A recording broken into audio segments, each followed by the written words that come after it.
I have here a box that I have converted to an editable poly. And we're going to look at these basic elements that define the functionality or the low-level workings of the EditPoly. And to do this, the first thing I'm going to do is I'm going to select this top polygon and I'm just going to delete it. So basically we now have a box with no top or no upper surface. Now the first thing I want to explain is that the geometry, the surfaces, the polygons, are the only thing that gets rendered as far as we're concerned when it comes to creating a real image. So the edges that we can turn on and off are an artificial representation, and similarly the vertices are also an artificial representation. In other words, we can see the little blue dots, we can select them and they go red, but we know that when we render it we won't actually get to see any dots. Another important part of this is whether or not we can see both sides of a triangle or only one side of a triangle. And by default, Max shows you both sides of these surfaces. If we right click on this object and go to Object Properties, we can tell it to backface cull, and we can see that the geometry that is facing away from the camera disappears, and this is the default rendering position when it comes to such things. So if I do a quick render, you can see that those faces that are away from us don't appear. If I change the object properties to backface cull and I render it again, you can see we still don't get to see it. So be aware that polygon surfaces only have one side, and in order to get the best representation we need to turn on backface cull. Okay, so let's have a look at the elements. The first one is the vertex, and the vertex is a point in 3D space, and we can see that there's a point at every corner.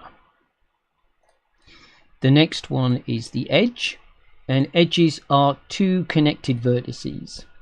So you can see that we can select edges along the edges of the box because these vertices are connected together.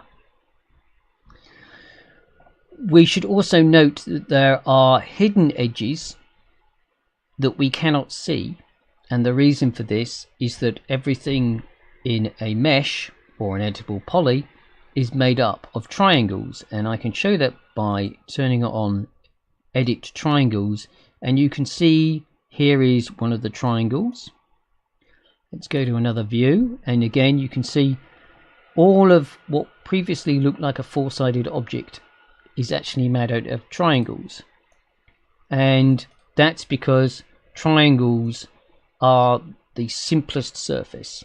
It only has 3 vertices. If you have less than 3 vertices, you just have a line, and technically you can't see a line because it's not a surface. Okay, so that's an edge. Next to that we have a border, and a border is described as an open edge. In other words, if I click on this edge, it doesn't activate because the cursor knows that there is no edge underneath it. Whereas if I hover over this, you can see the cursor changes, and that means I can select the open edge. And what an open edge is, it's an edge which only has polygons on one side of it. You can see that this edge down here has polygons on both sides of the edge. This edge here only has a polygon on one side, so it's open. After that we have the polygon itself, and that's defined by the triangles which are constrained by the visible edges. And then finally we have something called an element, which is all connected surfaces. So what do I mean by connected surfaces? Well, let's let's make a disconnected surface. What I'm going to do is I'm going to shift drag this geometry and I'm going to keep it cloned to element. And you can see that it's still in the same object. We have one object on the screen. But this one object has two elements. This is one element and this is another element.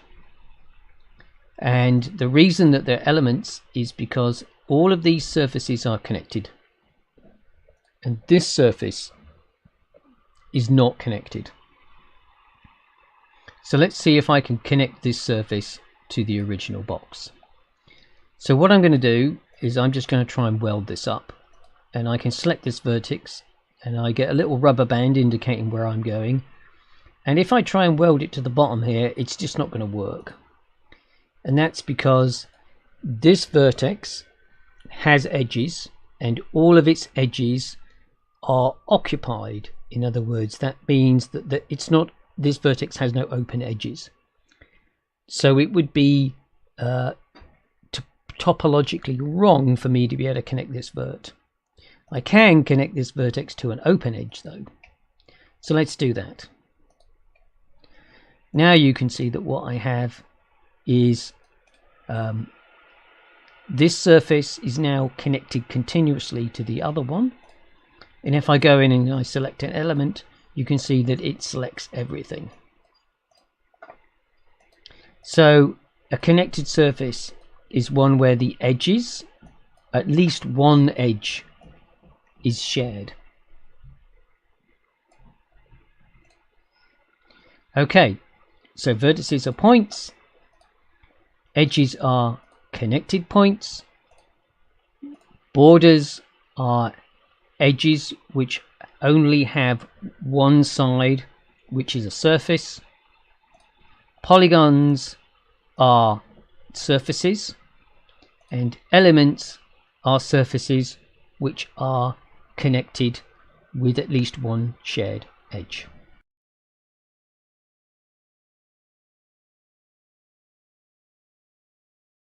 Let's examine edit polygon. So I have polygon selected, and down here we have a section called edit polygons, and I'm just going to run through these first few tool sets because they're the most useful.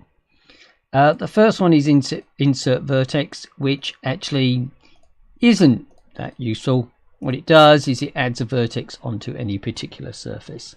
It's not used very much. We're not going to worry about it. After that is the extrude tool, and what this allows us to do is to select a surface and to change the shape of the object by adding more geometry around the area that we've got selected. So you can select multiple faces and do an extrude, and it creates more geometry. Okay, the next tool we've got is an outline tool. So if I select a face and do an outline, it changes the shape of the face. So if you're working inside the geometry, it can be a little bit risky, but if we select the edge piece of geometry, you can see how it's effectively kind of scaling this geometry.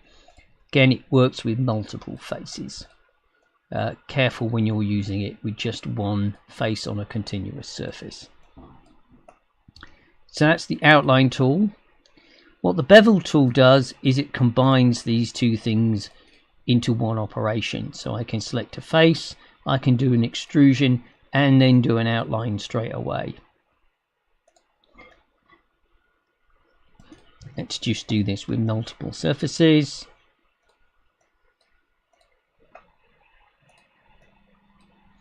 Okay, so that's the bevel tool. The next one is insert. So what insert does is we can select a face, we're on insert, and what it will do is it will create geometry inside that face and flat on that face. Okay, the next tool that we're going to explore is the bridge tool, and this connects surfaces together. So we can use it both internally, so I can select this face and this face. Whoa, didn't work. Let's just select this face, bridge, and what it will do is it will connect them together, and it is connected through the geometry. I can also connect geometry that is external as well. Let's just add an extrude here, select these two faces and bridge, and there we have connected geometry. Doesn't look very aesthetically pleasing. Let's just move this over here so that we can appreciate it a little bit more.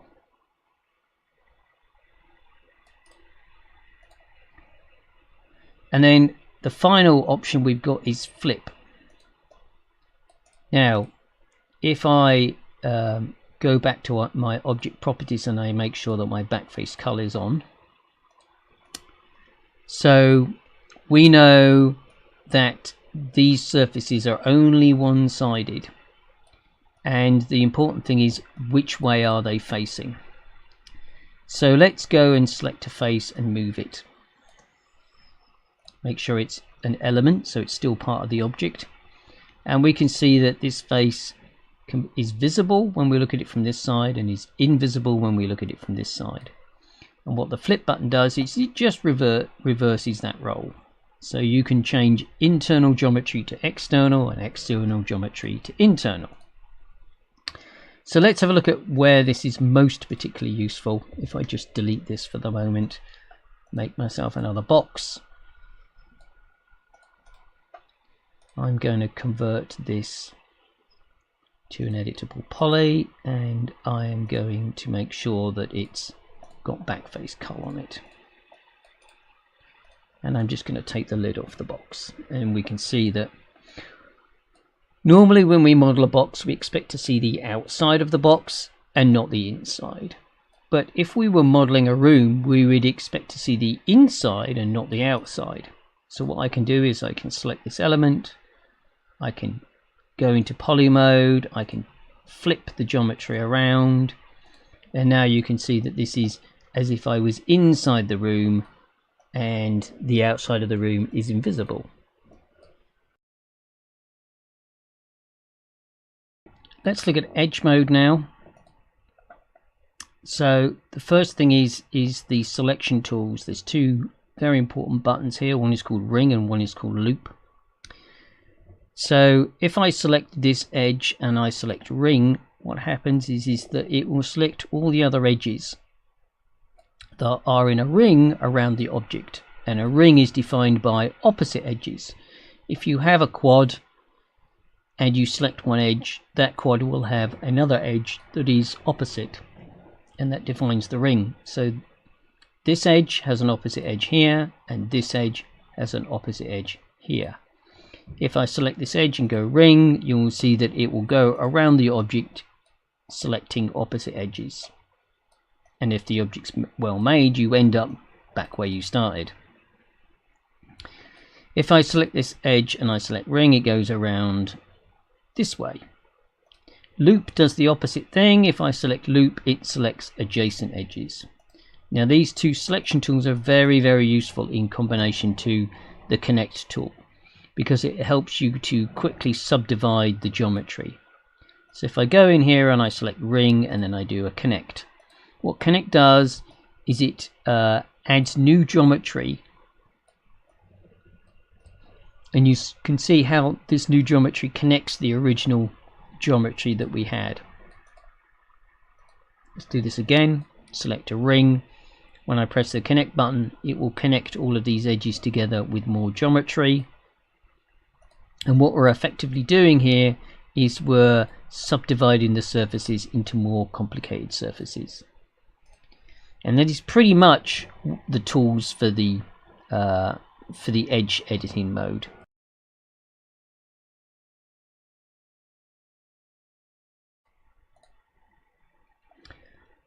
So let's have a look at vertex mode. The most significant one here is the target weld. We can select a vertex and it will give you this little line rubber band indicator. You can then go and click on another vertex, and providing it's allowed topologically, it will get rid of that vertex for you and weld it to the other one. If I reverse this procedure, you can see I can click on this, and you can see that it's simplifying the geometry. So it's quite a useful way of going around and tidying up areas that you need to, or simplifying in areas that are important to you. Connect pretty much does the opposite. If I select two edges and click connect, what it will do, if I select two vertices and hit connect, what it will do, again, if it's topologically allowed, it will add an edge in. It's going to do it over here. Two vertices, hit connect, puts an edge in between them.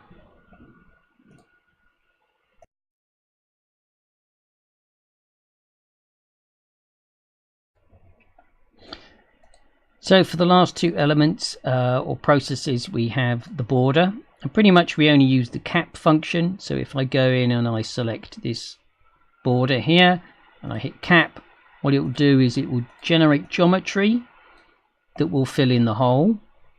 Notice that it hasn't put this extra edge in here. If I go into vertex mode, you can see I've got these vertices. So this polygon here isn't going to be a quad. If I want to turn it into a quad, I need to connect it. Now it's two quads. And then when it comes to element mode, if I just get rid of my cap, if we look at element mode, pretty much the main button we use is just flip. So if we got a lot of geometry and we want to turn it inside out, we will flip that geometry.